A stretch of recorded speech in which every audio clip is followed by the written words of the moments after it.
Hello, this is Alex from phpacademy.org, and this is a video tutorial for the new Boston. Now, in this video tutorial, we're going to get to grips with the basics of creating a PHP file, what extension we're going to give it, and how we're going to set up the inside of the file to ensure that our web server deals with it correctly. Because PHP isn't part of our web server package, we may need to specify in Apache to look out for PHP files, and you can do this in your http.conf file that we've already looked at when we've set up our Apache installation. Now, PHP is server-side, so whatever you write in between PHP tags will not be able to be viewed by people. Usually, when you create an HTML document, you'd start with your HTML tags. You'd obviously do it much more correctly than this, but you'd start with your HTML tags. You'd create your body tags, and different information and different functionality of the page will go in different places. Now, in PHP, it's a lot more loosely structured, and the way we do things is we use PHP tags. Now, on their own, PHP tags look like this. So you can see that it is it's a mirror image of a less than sign first of all, then a greater than sign at the end here. In between are these question marks, and then just the words PHP. It can also be specified like this. Now, this might look a bit odd to you at first. However, what we actually do is just after PHP here, we come down and everything we want to write in PHP goes in here. So every time you set up a new page and you want to include some level of PHP in it, for example, you can combine PHP and HTML in a page. We could have our PHP tags here, and we could also have our HTML tags down here. So whenever you start up a new page and you're going to include PHP, you want to create your tags like that or like that. I'd probably recommend the use of the PHP notation at the end, at the start. So these are your PHP tags. PHP code will go inside here. So how do we go about saving our file so it can be interpreted properly by our web browser, or our web server, So we go ahead and we save the file. Now, I have a folder inside my htdocs folder called series, and this is where the videos, or the code for the videos for the whole series, will go. I've created a particular folder here called first file. So this is how we're going to access it in our web browser. We're going to go to localhost, series, first file, and then we're going to have our file name here. So let's just call this document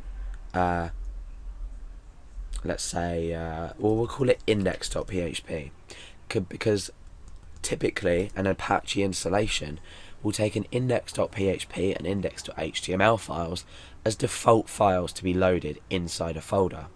And by that, I mean, if your file is named anything else, so I'm going to call this just for file.php for now. Remember, we're using .php.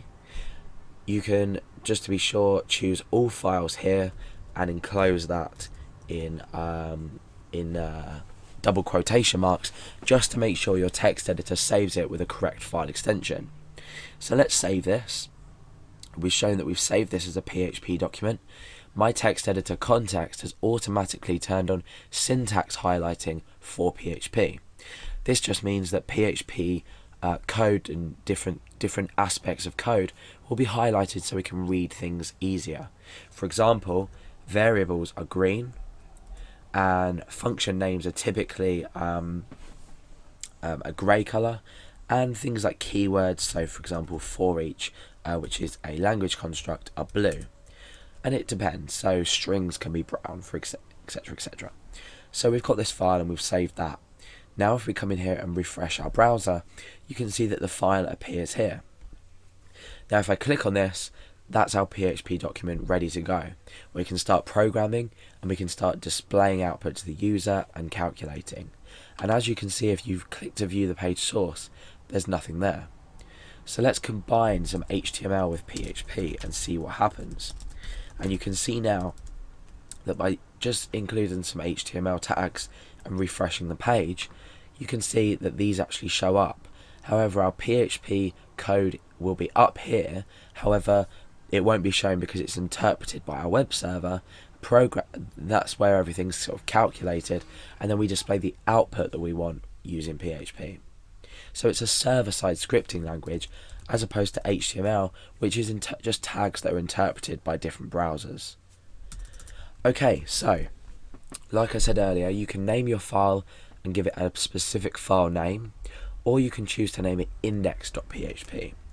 So I'm going to start up some PHP tags and I'm going to save this as index.php. Now this is in this directory if we go back, so when I refresh, index.php will automatically be opened. We won't have this index of /series/first file. We won't be able to see the files. We'll just be presented with the index.php page. And to test this, I'm going to use a simple command in PHP to demonstrate this. I'm going to say echo, and this is my output. There's a tutorial on echo and what it does, or you'll see what it does, but how it works and a bit more information about it. So for now, I'm just going to be outputting this to the screen. So let's refresh the page. You can see that we've automatically gone to index.php. My browser doesn't show it up here, but let's just type that in manually so we can definitely see. So the page, it's automatically gone to index.php. If I just choose to go to the file, the folder I mean, is exactly the same. So these are different conventions of naming files. If you name something anything else other than what's specified, index.php and index.html I think are default specified in an Apache configuration. However, normal files are not named to open by default. So that's a bit about naming files and how you should name and create your files. And you've learned also how to set your PHP tags up ready to code inside them.